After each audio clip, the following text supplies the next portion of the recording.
Neste domingo, em nossa escola dominical, nós vamos estudar a lição número 5. Casado ou solteiro? Eis a questão.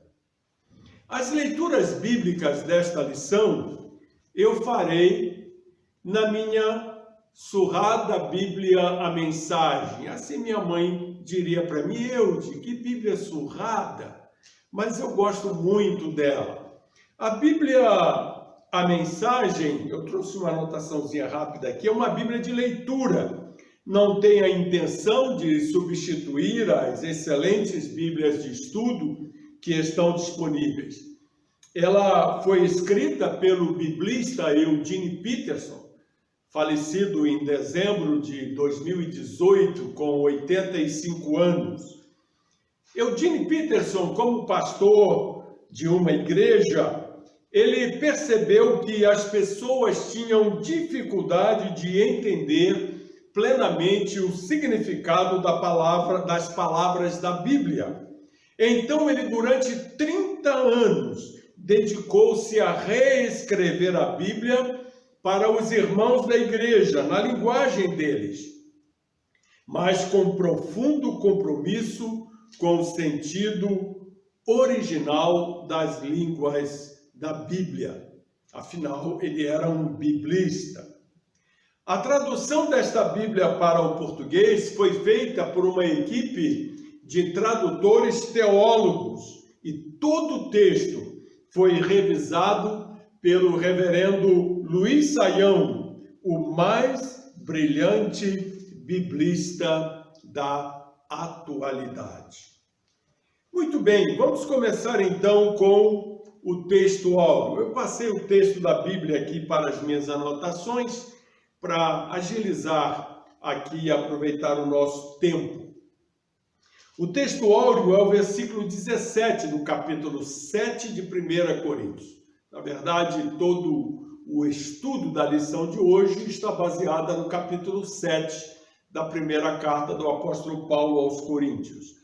No versículo 17, que é o texto áureo da nossa lição, Paulo diz assim: não alimente o desejo de estar em outro lugar ou com outra pessoa. Você está agora no lugar onde Deus preparou para você. Viva, obedeça, ame e creia nesta situação. É Deus, não sua situação conjugal, que define a sua vida. O texto bíblico da lição de hoje engloba todo o capítulo 7 de 1 Coríntios. São 40 versículos. Por isso, eu selecionei os versículos-chave do capítulo 7 para ler para vocês, segundo o texto da Bíblia, a Mensagem. Vamos começar com os primeiros 5 versículos do capítulo. Paulo diz assim: passemos agora às perguntas que vocês fazem na carta que me enviaram. Primeira, é bom ter relações sexuais? Sem dúvida, mas de maneira certa. É bom estar casado, tanto para o homem quanto para a mulher. Os impulsos sexuais são fortes, mas o casamento é forte o bastante para contê-los, permitindo uma vida sexual equilibrada e plena num mundo de desordem sexual. O leito matrimonial deve ser marcado pela mutualidade. O marido procura satisfazer a esposa e a esposa procurando satisfazer o marido. O casamento não é um espaço para brigar por direitos. O casamento é uma decisão de servir a outra parte, na cama ou fora dela. A abstinência sexual é possível por um período de tempo, se ambos concordarem e se for para algum propósito de jejum e oração, mas apenas em ocasiões assim. Depois voltem um para o outro. Indo para o versículo 7. Às vezes penso que seria melhor que todos fossem solteiros como eu. Uma vida mais simples em muitos sentidos. Mas o celibato não é para todos, assim como o casamento também não. Deus dá a alguns o dom de ser solteiro e a outros o dom de ser casado. Versículos 10 e 11. Se você está casado, continue casado. Ordem do Senhor, não minha. Se a esposa abandonar o marido, ela deve permanecer solteira ou então voltar atrás e se acertar com ele. E o marido não tem o direito de se livrar da esposa. Para os casamentos mistos, cristão casado com não cristão, não temos mandamento explícito da parte do Senhor. Mas vocês devem fazer o seguinte: se você é um homem casado com uma mulher que não é cristã, mas que mesmo assim deseja viver com você, continue com ela. Se você é uma mulher casada com um homem que não é cristão, mas que deseja viver com você, continue com ele.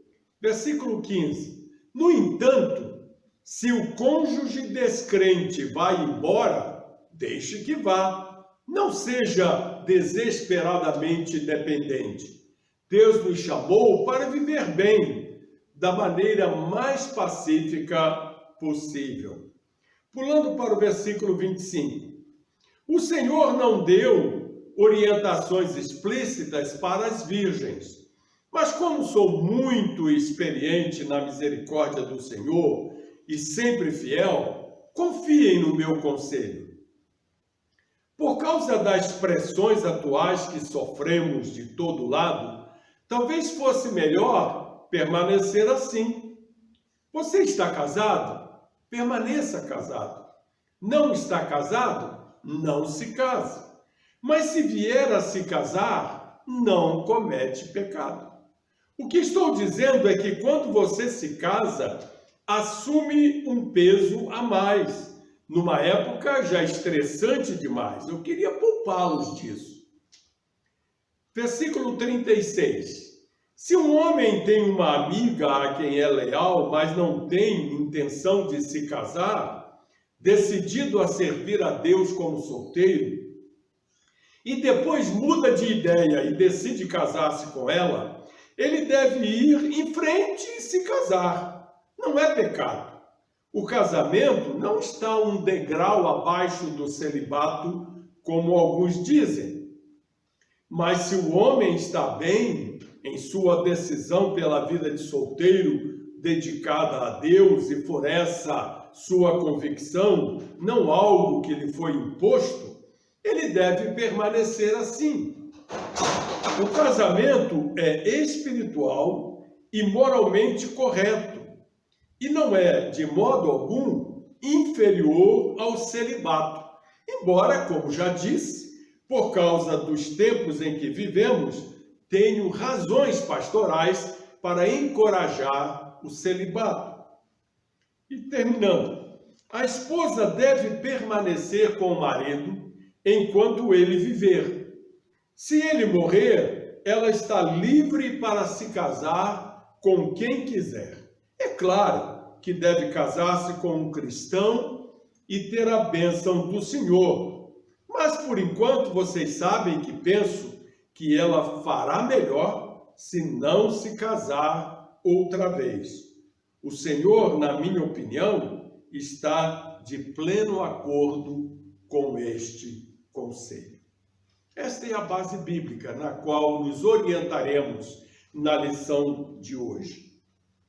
Como disse no início, estamos estudando neste segundo trimestre de 2020, na Escola Dominical da Assembleia de Deus Renovação, a primeira carta do apóstolo Paulo aos Coríntios. Nós sabemos que nesta carta, já vimos isso nas lições anteriores, que o apóstolo Paulo, nesta carta, ele exorta a igreja na cidade de Corinto a afastar-se dos seus horrendos pecados, que era de impureza sexual, e retornar a uma vida de obediência aos princípios do Evangelho. A partir do capítulo 7, até o início do capítulo 11, o tom da carta muda de exortação e repreensão e passa a assumir um tom mais pedagógico. No capítulo 7, objeto da lição deste domingo, o apóstolo trata a respeito de dúvidas e questionamentos que os próprios crentes de Corinto haviam feito a ele por escrito. Paulo responde a 6 dúvidas dos crentes de Corinto. São elas: o dilema entre permanecer solteiro ou casar-se, a importância e as responsabilidades do casamento, a situação dos que estão casados com incrédulos, a dolorosa questão do divórcio, a situação das viúvas e dos viúvos. E por último, pode casar-se novamente? Vamos então passar por estes 6 assuntos que Paulo aborda neste capítulo de Coríntios. O primeiro deles é o dilema entre permanecer solteiro ou casar-se. Nos primeiros 7 versículos, Paulo reforça que nem o casamento, nem o celibato são para todos, mas que cada pessoa nasce com um propósito. Segundo a Bíblia, tanto a vida de solteiro como a de casado é uma bênção. Não é o estado civil, casado ou solteiro, que torna alguém completo, mas é o nascer de novo e o desfrutar da comunhão diária com Deus vivo, que nos torna plenos. É isso que faz a diferença. Alguns crentes de Corinto argumentavam que a abstinência sexual os colocavam em um patamar espiritual mais elevado. Paulo nega este conceito. Tanto quem é casado quanto quem é solteiro estão no mesmo nível espiritual, desde que não pratiquem a imoralidade e a relação sexual ilícita. Deixe-me usar aqui a nossa revista, maravilhosa revista, muito boa, que na página 30, a nossa revista diz assim a respeito desse dilema entre permanecer solteiro ou casar-se. Cada homem ou mulher deve ter relações sexuais com seu próprio cônjuge. Cristãos que encontram argumentos, sejam emocionais ou racionais, para a promiscuidade, desprezam as questões mais profundas associadas ao sexo, ao relacionamento e à espiritualidade. E na página 31, tem mais um texto aqui que eu achei muito interessante. A revista diz assim: igrejas que usam ocasiões seculares, como o Dia das Mães e Dia dos Pais, para promover o ensino cristão, devem considerar a possibilidade de incluir um Dia dos Solteiros, para ajudar a destacar o assunto bíblico nessa área. Há igrejas com ministérios cristãos voltados para solteiros, que têm como objetivo também ajudá-los a viver bem como solteiros. O segundo ponto da nossa revista é a importância e as responsabilidades do casamento. No versículo 2, Paulo enfatiza a importância da intimidade sexual. Diz ele: é bom estar casado, tanto para o homem quanto para a mulher. Os impulsos sexuais são fortes, mas o casamento é forte o bastante para contê-los, permitindo uma vida sexual equilibrada e plena num mundo de desordem sexual. Meus queridos irmãos e irmãs, a intimidade sexual é importante porque esta intimidade vai além do prazer físico. A Bíblia ensina que a relação sexual une dois corpos em um só. Essa é uma das razões porque não é lícita a intimidade sexual fora do casamento. No versículo 5, em vez de considerar a intimidade sexual ou vê-la como obstáculo à espiritualidade, Paulo enxerga como fator de comunhão entre os cônjuges e de proteção contra o pecado. Aprendemos também que o distanciamento sexual abre a porta para a tentação. O distanciamento sexual dá a Satanás a oportunidade de romper a união entre os cônjuges. A mutualidade faz parte do casamento cristão. Deixe-me ler mais um trechinho da nossa revista na página 31. O comentarista diz assim: os cônjuges não devem se ver como pessoas que simplesmente resolveram morar juntos no mesmo lugar para dividir uma cama e um espaço de convívio. Antes, se tornaram um só.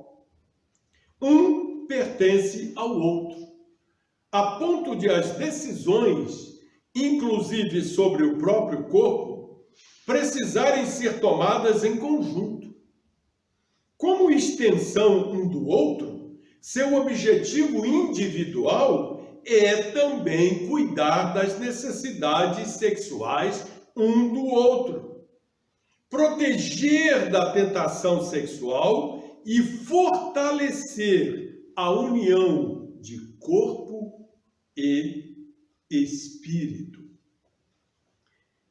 Paulo recomendava o casamento como forma de proteção contra o pecado, uma vez que os cristãos eram tentados à fornicação. Na aula de domingo passado, a professora Eunice nos ensinou a respeito do significado desta palavra na Bíblia, fornicação. E ela nos ministrou então que fornicação é a imoralidade e todos os pecados relacionados à relação sexual ilícita. No versículo 3 de 1 Coríntios 7, Paulo nos ensina que o relacionamento de um casal deve ser o da reciprocidade.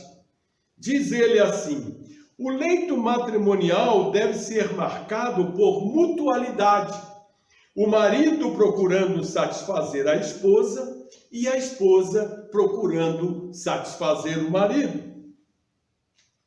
Tem um provérbio africano que resume bem a questão do casamento.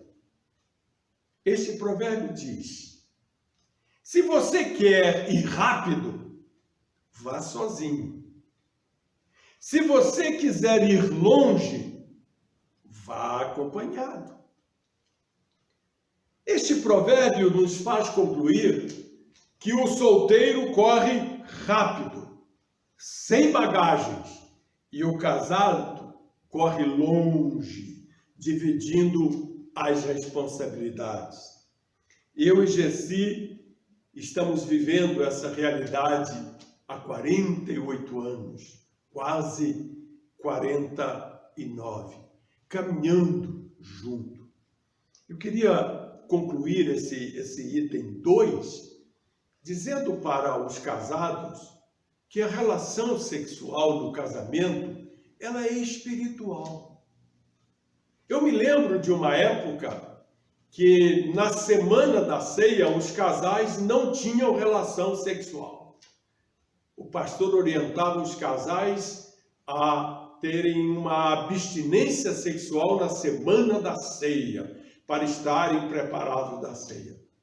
Meus irmãos, eu descobri que uma das coisas que mais nos prepara para a ceia é uma boa relação sexual na noite que antecede a ceia.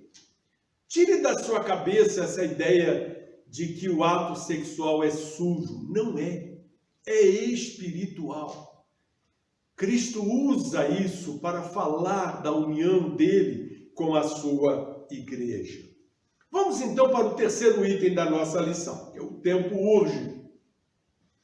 A situação dos que estão casados com incrédulos.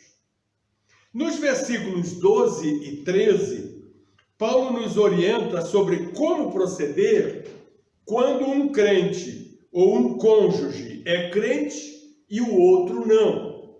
Diz ele, para os casamentos mistos, cristão casado com não cristão, não temos mandamento explícito da parte do Senhor, mas vocês devem fazer o seguinte: se você é um homem casado com uma mulher que não é cristã, mas que mesmo assim deseja viver com você, continue com ela.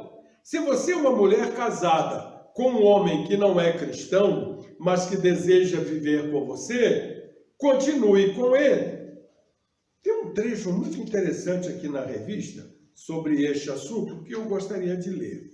Diz assim: a presença de Cristo por meio do cristão deve gerar maior paz no casamento e no lar, e não discórdia, pois o cristão é ajudado pelo Espírito de Cristo.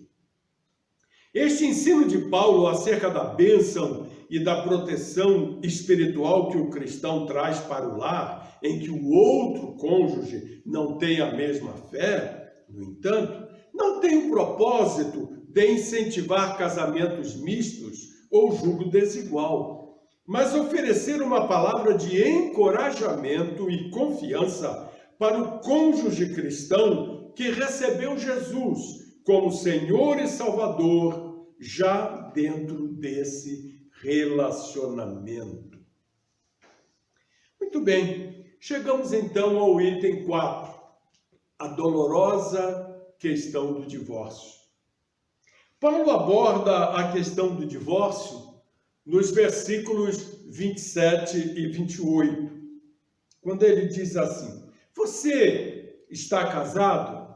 Permaneça casado. Não está casado? Não se case. Mas se vier a se casar, não comete pecado.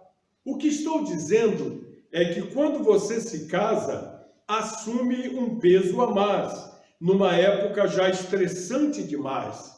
Eu queria poupá-los disso.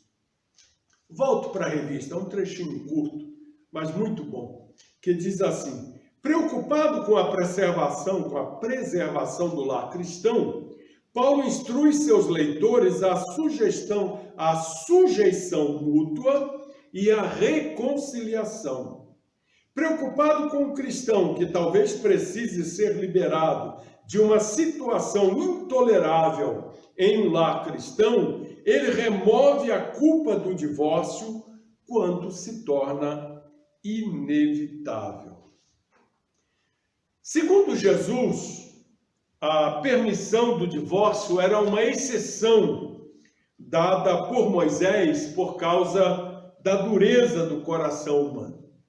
Vale a pena lermos o que Jesus fala a respeito disso em Mateus capítulo 19. Ele diz assim: Jesus respondeu: vocês não leram que o Criador, no plano original, fez o homem e a mulher um para o outro, macho e fêmea.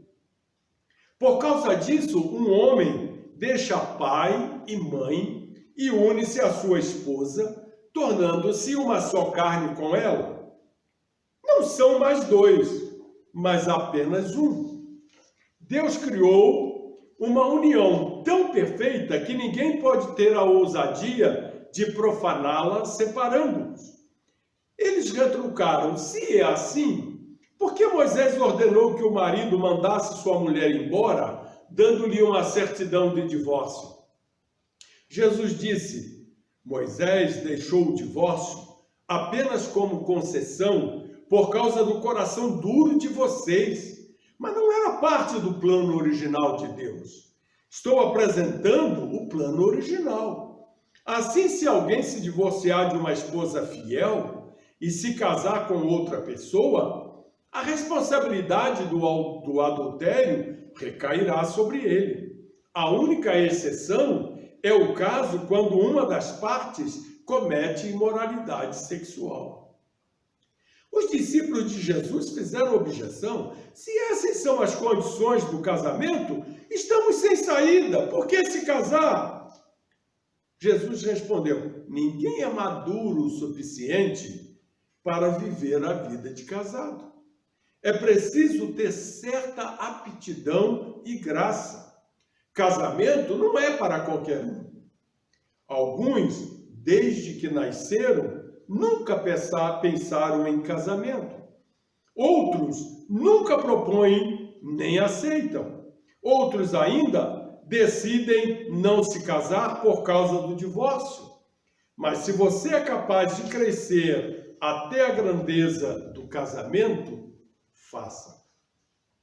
E aí eu quero ler aqui 5 linhas na nossa revista a respeito deste assunto. Em outras palavras, quanto ao casamento, ser fiel ao seu dom significa manter-se casado. Se obviamente esse é seu dom, ou manter-se celibatário, se esse for o seu dom, qualquer coisa fora disso tem suas consequências. O importante é ser fiel ao seu dom. Aqui, cabe a mim partilhar com vocês uma experiência que eu e Jessi tivemos no início da nossa vida de casado. Como todos os casais, quando se casam, têm suas brigas, têm suas discussões, e não foi diferente conosco. Mas naquela época, nós assumimos um compromisso de nunca considerar o divórcio como uma solução para as nossas discussões. E esse posicionamento nos ajudou a superar nossas diferenças. E eu diria que dos nossos 49 anos de casado, pelo menos aí uns 40 anos, nós não tivemos mais nenhum problema no nosso relacionamento. Superamos tudo isso no início, nos primeiros anos. Mas hoje, as pessoas já casam pensando em divorciar-se. Há muitos anos atrás, eu estava aconselhando uma jovem que namorava um rapaz que não tinha um caráter bom. O rapaz era um mau caráter. E eu dizia para aquela moça: você deve pensar muito bem se vai manter-se na decisão de casar-se com esse rapaz. E sabe o que ela me respondeu? Não liga não, pastor, se não der certo eu me divorcio. As pessoas já casam pensando em divorciar-se.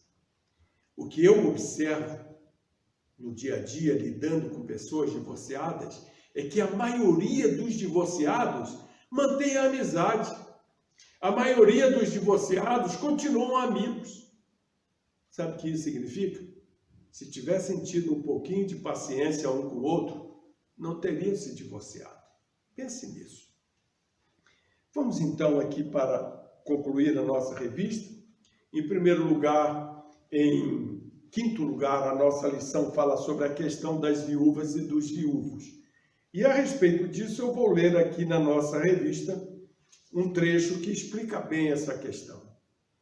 Nos últimos 7 versículos do capítulo 7, Paulo expõe sua preocupação com as viúvas e viúvos. E acrescenta que o vínculo matrimonial perdura enquanto ambos os cônjuges estiverem vivos.